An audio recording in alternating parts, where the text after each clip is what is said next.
안녕하세요. 저는 춘천 한마음교회 이경아입니다. 저는 부활하신 예수님을 만나고 이 세상에서 가장 멋진 결혼을 한 사람입니다. 네.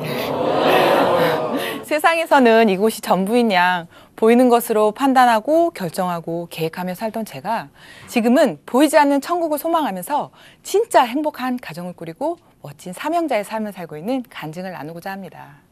저는 20대 초 조금 이른 나이에 사회생활을 시작했어요. 제가 선택한 직업이 서비스업이다 보니까 늘 웃는 게 일이었습니다. 아파도 웃고요. 으아! 화가 나도 네 하고 웃고요. 집에 초상이 나도 웃었습니다. 또 직장 생활이라는 게 경쟁관계, 상하관계, 이해관계 이런 게 얽히다 보니까 늘 감정을 숨기고 서로가 서로를 대하는 거예요. 특히 제가 다니던 회사는 그 규모에 비해서 직원들의 근속연수가 굉장히 길었는데 서로에 대해서 알 거 다 아니까 남의 귀가 100만 배쯤은 커져서 회사를 다니더라고요. 제가 그런 환경 속에서 살아남으려다 보니까 남들에게 책 잡힐 만한 일은 하지 않는 게 상책이겠다 싶었어요. 그래서 저의 주변 환경이나 인격, 눈에 보이는 모든 것들을 좀 그럴싸하게 꾸몄고 또 그러기 위해서 굉장히 많은 노력을 했습니다. 외모에도 신경을 많이 썼어요. 거의 모든 사람들이 상대방의 첫 이미지 하나만 보고 그 사람에 대해서 다 알겠다 이런 식으로 행동하는 것을 보면서 저는 제 첫 인상을 좀 고급스럽고 있어 보이고 좀 강해 보이게 하기 위해 많은 애를 썼습니다. 사람들이요, 제 첫 인상에 대해서 도도해 보여요. 쌀쌀맞아 보여요. 냉정해 막 이러면 그 말이 그렇게 듣기가 좋은 거예요.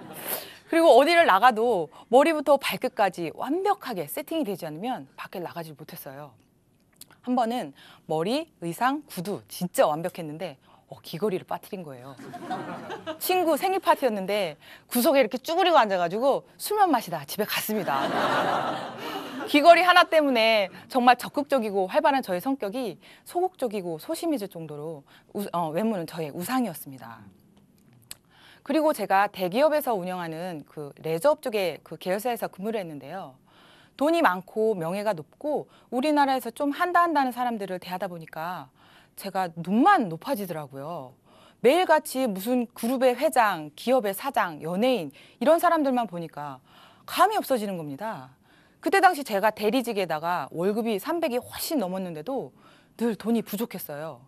남들 사는 건 다 사야 되고 이 성격이 통이 크니까 물건을 사러 들어가도 하나를 못 사는 거예요. 딱딱딱 3개 이상 사야 직성이 풀렸습니다.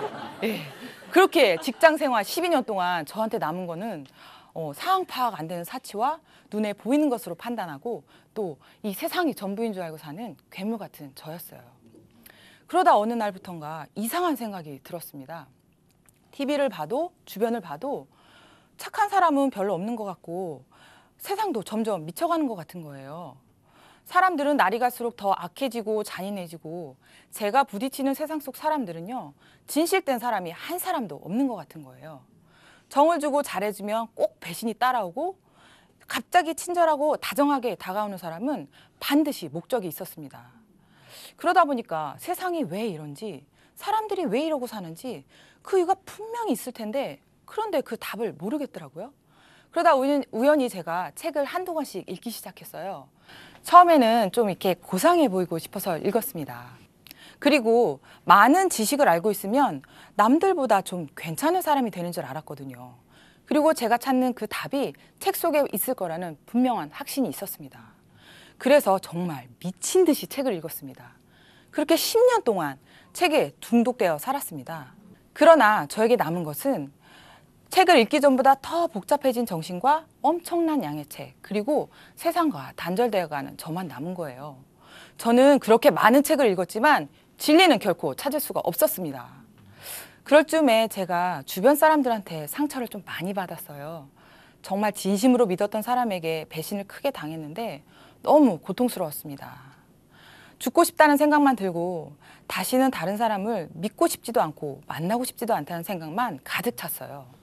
그렇게 한 3개월 정도 집과 회사를 오고 가고 사람을 만나지도 밖에 나가지도 않고 은둔하듯 생활할 때였어요. 매일매일 먹지도 자지도 않아서 바싹바싹 말라가던 저를 보다 못한 엄마가 어느 날 춘천 한마음교회 다니는 언니를 집에 데리고 온 거예요. 저에게 복음을 전하러 왔다고 하더라고요. 그러면서 성경책을 이렇게 펼쳐놓고 저에게 이 말씀 저 말씀을 진짜 열정적으로 전해주었습니다. 그런데 저는 아무것도 들리지가 않았어요. 그런데 이때 이 언니가 성경책 속에서 어떤 말씀을 하나 딱 찾아주었는데요. 제 모든 생각이 그대로 멈춰버리는 겁니다. 요한복음 13장 2절에 마귀가 가룟 유다에게 예수 팔려는 생각을 넣었다라는 말씀이었습니다. 순간 생각을 넣는다? 라는 문장에서 제 머리가 하얗게 되는 것을 경험했습니다. 그러면 지금껏 내가 30년이 넘도록 하면서 생각해온 그 모든 것들이 내가 한 게 아닐 수도 있겠다 이런 생각이 든 거예요. 저는 정말 생각이 많고 너무 복잡했거든요. 자살과 우울이라는 단어는 저와 항상 함께했고 또 이 세상 어딘가에 있을 그 진리를 찾고 싶어서 머리는 늘 시끄러웠어요. 그런데 그때 이 세상이 보이는 것 말고 보이지 않는 세계가 있다는 것과 보이지 않는 어떤 존재가 있다는 것을 알게 되었습니다. 그렇게 영적 세계에 눈을 뜨게 된 거죠. 제가 이 언니를 따라서 춘천 한마음교회에 처음 가게 되었습니다. 목사님께서 설교를 하고 계셨는데요. 하나님께서 사람으로 이 땅에 오셨다 가셨다고 하시면서 천국 쪽에서 세상 쪽으로 화살표를 딱 긋고 또 세상 쪽에서 천국 쪽으로 화살표를 딱 긋는데 이 화살표가 실제가 되는 겁니다. 그러시면서 이 세상에 뭔가 있는 줄 알고 내 거라고 꽉 움켜쥐면 그것 때문에 죽는 겁니다. 이러시는 거예요. 제가 이 세상이 전부인 줄 알고 살던 사람이잖아요. 그런데 목사님이 그린 그 그림은 그게 아니란 걸 보여주고 있었어요. 그리고 더욱더 놀라웠던 것은 이 예수님이 이 땅에 오셔서 십자가에서 죽고 끝나버렸으면 이 화살표가 딱 하나만 그어져야 되는 건데 이분이 죽고 부활하셔서 하늘로 탁 올라가셨기 때문에 세상에서 천국으로 향하는 그 화살표가 다시 그려질 수 있었던 것입니다. 제가요, 이 부활로, 예수님의 부활로 너무나 많은 것이 선명해지는 것을 느꼈습니다. 하나님이 살아계신 거, 천국이 진짜 있는 거, 그리고 시편 40편에 나를 그 기가 막힌 웅덩이와 수렁에서 건지시겠다는 말씀이 이 예수님께서 죽고 부활하셔서 하나님으로 확증되는 그 말씀으로 정말 그 모호하고 그 보이지 않았던 하나님이요 선명해지는 것을 느꼈습니다. 제가 이 모든 것을요 정말 한치 의심도 없이 믿을 수 있었던 것은 예수님의 부활 때문이었습니다. 사도행전 17장 31절에 이 세상 모든 사람이 믿을 수 있는 증거를 주셨다고 했는데요. 그 말씀에 즉시로 아멘이 되어지더라고요. 제가 정말 이거를 한순간에 알게 되는데 너무 놀라웠습니다. 그리고 이 언니가 저에게 알려주었던 요한복음 13장 2절이 같이 떠오르면서 제 마음이 그대로 무너지더라고요. 그 수많은 책 속에서도 찾을 수 없었던 진리가 여기에 있었구나. 그런데 그때 절묘하게 목사님께서 그러시는 거예요. 자, 따라하세요. 진리가 너희를 자유케 하리라. 아멘! 하시는데 그 말씀 한 구절 한 구절을 따라하는데요. 순간 진짜 진리가 저를 자유케 하는 것을 경험했습니다. 그리고 난생 처음으로 진지하게 들여다본 성경 속에는요. 그 말씀들이 정말 실제인 거예요. 내가 찾던 그 모든 문제의 답이 그 안에 들어 있었습니다. 그때 그 희열과 놀라움은요. 지금도 생생합니다. 그리고 예수님이 제 인생의 진짜 주인이라는 것을 알고는요. 이분한테 그냥 굴복해버렸습니다. 왜냐하면 저는요. 제가 인생 주인 돼서 사는 삶이 너무 힘겹고 버거웠기 때문에 이분이 나의 주인이라는 사실이 너무나 감사한 말씀인 거예요. 그리고 영원한 것을 봐버리니까 잠깐의 것은 눈에 들어오지가 않았습니다. 그렇게 정말 예수님과 사랑에 푹 빠져서 교회를 열심히 다니고 있었습니다. 말라기 말씀 한 방에 깨져서 11조도 결단하고 새벽기도도 열심히 다니고 말씀도 사모하고요. 찬양만 하루 종일 들으면서 정말 구름을 나는 듯한 하루하루를 보낼 때였어요. 저에게 복음을 전한 언니가 어느 날 갑자기 오더니 뜬금없이 그러는 거예요. 자매 진짜 좋은 형제 있는데 한번 만나볼래? 이러더라고요. 그래서 저는 뭔 남자를 만나보래 이랬어요. 왜냐면 제가 교회를 나온 지 얼마 되지도 않았고 또 예수님과 사랑에 푹 빠져가지고 앞으로 독신으로 사내 마내 막 이러고 있었거든요. 그리고 교회에서 연애할 생각은 진짜 눈꼽만치도 없었습니다. 이 세상에 미련도 없는 저에게 연애는 말도 안 되는 일이죠.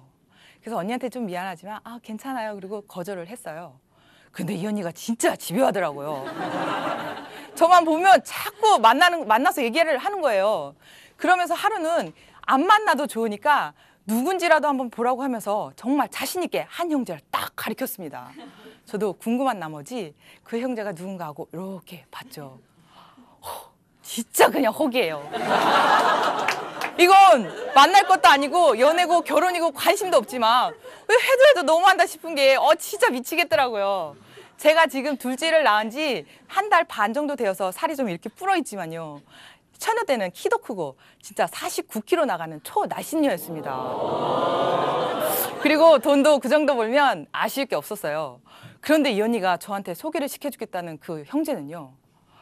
키도 완전 작고 언뜻 이렇게 봤는데 관광버스 기사시 포스가 나는 거예요. 그러면서 이 언니가 옆에서 그 형제 프로필을 쫙 들려주는데 너무 기가 막혔습니다. 관광버스 기사 아저씨 포스가 난다 했더니 무슨 학원 버스 기사래요. 그리고 집이 무슨 정선 시골이고 누나가 3명, 여동생이 하나. 그리고 팔에 조금 뭐 불편한데 장애가 있다고 하나? 그리고 월급 얘기는 왜 해주는지 모르겠는데 월급이 어마어마하다는 거예요. 130만 원. 그러면서 진짜 착한 청년이라고 자꾸 만나보라고 하는 겁니다. 저는 이 언니가 날 뭘로 보고 이러나 싶은 게 진짜 욱하더라고요. 예수님이 주인이고 더 이상은 보이는 것으로 반응하지 않을 줄 알았던 제가 세상에서 생각하던 그 이상형과 전혀 맞지 않은 그 형제의 프로필을 들으면서 속으로 붕괴를 하고 있더라고요. 지금 생각하면 참 웃긴 얘기예요. 그러던 어느 날 새벽 기도 시간이었습니다. 정말 그 수많은 지체들의 기도 소리가 스피커의 볼륨을 이렇게 줄이듯이 줄어들더니 웬 형제 하나가 아버지 하면서 간절히 기도하는 그 소리만 저 귀에 딱 들리는 거예요.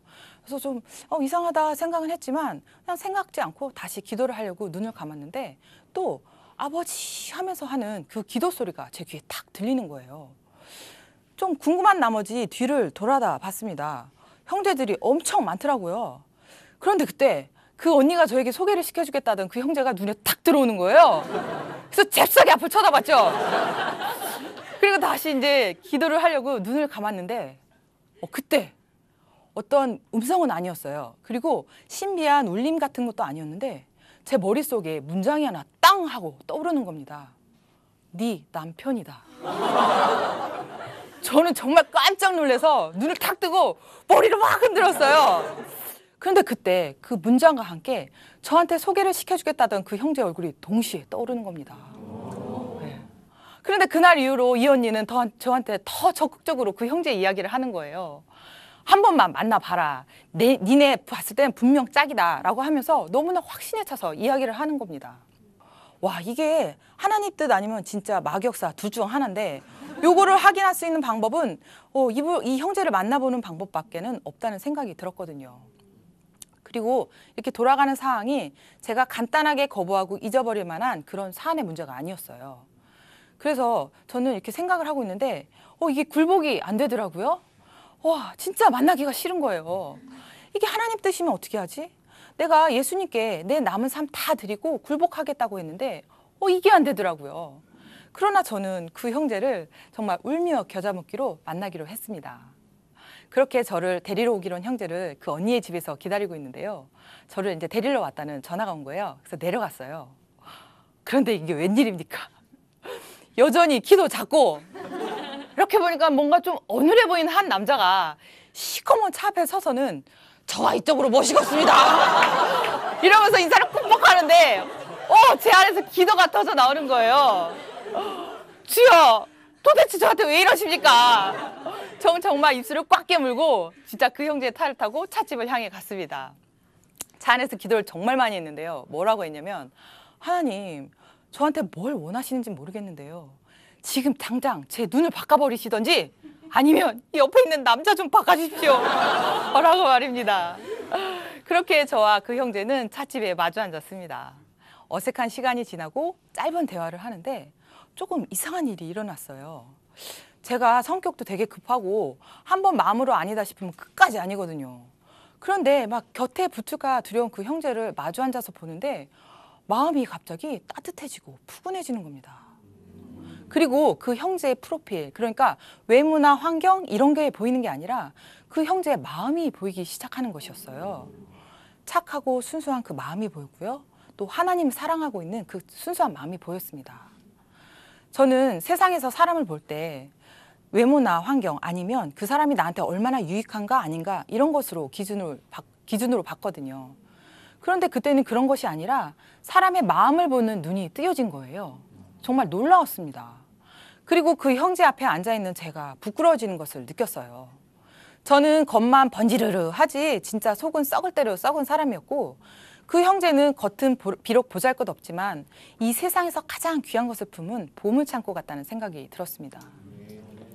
저 같은 사람은 만날 수도 없는 사람이란 걸 알았어요. 그렇게 짧은 대화와 식사를 하고 헤어지려고 하는데 좀 아쉬운 거예요, 제가. 그래서 처음 만난 날임에도 불구하고 드라이브를 하게 되었습니다. 복잡한 시내를 벗어나서 강과 산이 보이는 외곽을 막 달리는데 그때 차 안에서 찬양이 울려 퍼지는 거예요. 순간 눈물이 울컥 솟더라고요. 그동안 치열하고 잔인한 사람들 속에서 악에 바치고 웅크리고 살던 저의 지난날의 모습이 떠오르면서 지금 이 찬양이 울려 퍼지는 차 안에 있으면 죽을 때까지 안전할 것 같다는 생각이 든 겁니다. 그리고 지금 제 옆에 있는 이 형제와 하나님께서 저를 끝까지 지켜줄 거라는 확신까지 드는 것이었어요. 그때 이상하지만 생각했습니다. 사람의 겉만 보는 세상, 가지고 안 가지고로 사람의 등급이 결정되는 세상, 이 세상에 뭔가 있는 줄 알고 사는 사람들이 넘치는 이 세상, 이런 세상 속에서 이런 사람들과 똑같은 사람이 아니라는 것을 증명하기 위해 하나님께 진짜 굴복하기로 말입니다. 저는 그때 이 형제와 결혼하는 것을 제 인생의 남은 찌꺼기를 털어버리는 마지막 굴복이라고 생각하고 결혼을 결심했습니다. 그러나 그것은 저의 큰 착각이었습니다. 제가 무슨 굴복이니 다 버리니 하며 저 스스로 뭔가 잘나서 하는 결정처럼 했던 그 모든 것이 알고 보니까 하나님께서 저에게 주신 최고의 축복이었더라고요.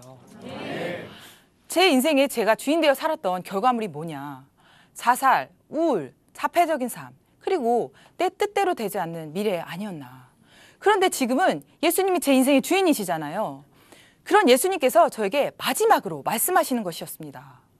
마태복음의 부자 청년 이야기처럼 그 부자 청년에게 우상이었던 재물을 다 팔고 가난한 이들에게 나누어주고 너 나 따르겠냐 했을 때 이 청년이 심히 근심을 하고 돌아갔잖아요.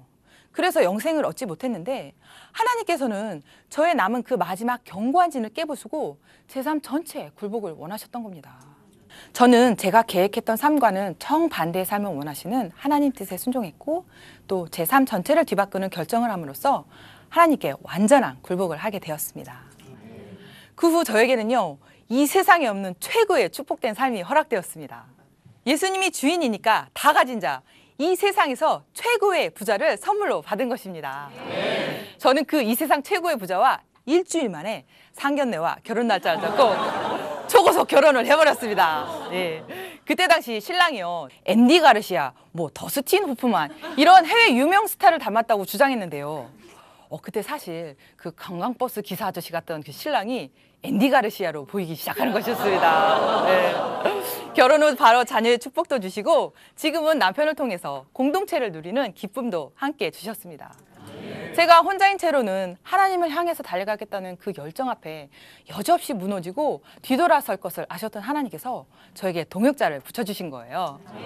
지금 남편이 된 그 청년은요, 자신의 목숨처럼 저를 아끼고 사랑해줍니다. 세상적인 사랑이 아니고요, 하나님의 마음을 닮은 영원한 사랑으로 말입니다. 저는 정말 이 세상에서 누릴 수 없는 것들을 누리고 받고 살고 있습니다. 공동체와 함께 말이죠. 제가 정말 예수님을 몰랐다면 알 수 없었던 그 진정한 사랑을 알게 되었습니다. 저는요, 지금 남편과 작은 과일 가게를 하며 살고 있습니다. 주변의 이웃들이 저희 부부를 엄청 많이 부러워해요. 늘 행복해 보이고 사랑하는 게 다 보인다고요.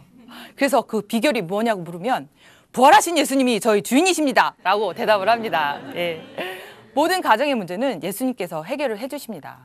그리고 예수님이 주인인 가정은요, 부부가 한마음 한뜻 되어 살기 때문에 늘 행복하고 기쁠 수밖에 없는 거예요. 네. 저에게 가정을 주신 것은 하나님의 피값으로 사신 공동체를 통째로 주신 어마어마한 선물임을 알았고요. 이제는 그 은혜에 보답하기 위해서 많은 사람들에게 부활하신 예수님을 전하고 있습니다. 이 세상 모든 가정에 예수님 한 분만이 주인 되시는 그날을 위해서 저는 멋지게 달려갈 것입니다. 네, 그것이 저의 사명이고 임무인 것을 알기에 오늘도 고백합니다. 전능하신 하나님께서 이 땅 가운데 오셨다 가셨습니다. 부활하신 예수님이 우리 모두의 주인이 되십니다. 감사합니다.